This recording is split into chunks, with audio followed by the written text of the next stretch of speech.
Okay, so in this video, I'll be explaining the software architecture of our submarine robot. So here you can see the flowchart of it. So let us start with the first thing. So in this program, mainly we will be doing a line detector based on color, and we will be giving some outputs to the motor based on that. So I'll start with it. So first what we will do is we will be detecting two types of lines. So in this case we will be detecting an orange line and we will be detecting a red line. So we will be having a variable where it will store if red line is found or not. So it's just when the red line is found, it will just set M5. M5 is our servo motor's name. So whenever red line is found, it will just set the M5 to 2000. If not, it will be setting the M5 to 1000. 1000 means the servo motor will be in closed position. 2000 means it will just open and the marker will fall down. So let us come to the orange line. In orange line, first we will detect. Once we detect that orange line is there, what we will do is we will measure the orange line's width.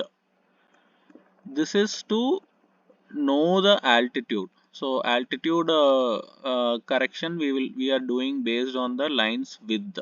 So for that we need the orange line and it will be moving forward. And one more thing we will do is we will determine the center of the largest orange counter. Largest orange counter is nothing but wherever the color is, it will just draw a rectangle around it and the rectangle center. So this is needed uh, for the robot to track the line.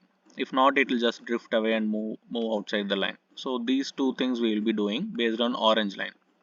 And red line, as I told, it's for marker. So here you can see how we are controlling the motors. So if orange line is found, we will be having an altitude hold function.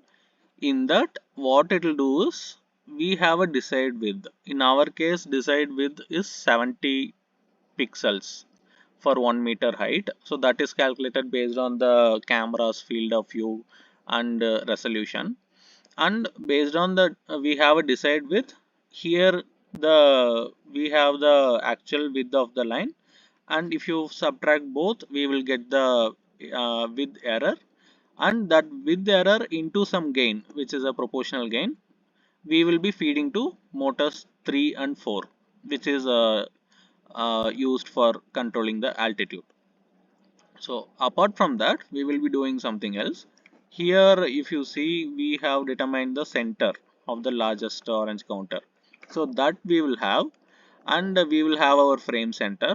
So that if you subtract, we will have a error in lateral axis. So that we will be feeding to motors 1 and 2, which is used to yaw the submarine. So there also we will be having a proportional gain. It will go into that gain and it will just give inputs to motors M1 and M2. So what if there is no line? If there is no line, the robot shouldn't respond. For that, what we are doing is we are just feeding a value based on our manual S-bus inputs. So if we are not using our remote, the robot will just stay in the same position.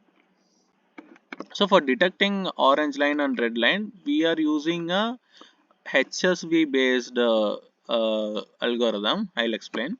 So HSV is nothing but the image hue, saturation and value.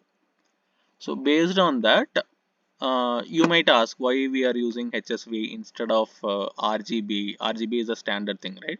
HSV, in HSV, what one the advantage is, we will have a hue value, we will have a saturation value, and we will have a value.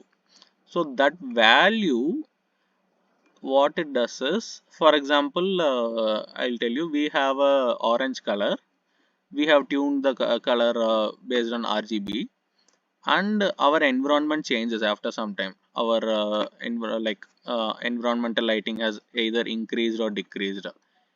In that case, again we need to tune all the three parameters R, G and B. So here if we use HSV, what we can do is we can only change the V term if the environment changes. So this is more robust for environmental lighting changes and all, still it will detect the color. So we are using HSV based, and for HSV we will have a maximum value and a minimum value. Based on that we will mask the frame separately for orange and red. So those things we will be displaying. So here we have those exceptional handling. What if you want to close the program, we can just have a keyboard interrupt. In our case, we have the letter Q for stopping the program. So that's it with the uh, color line detection and motor control logic. Thank you.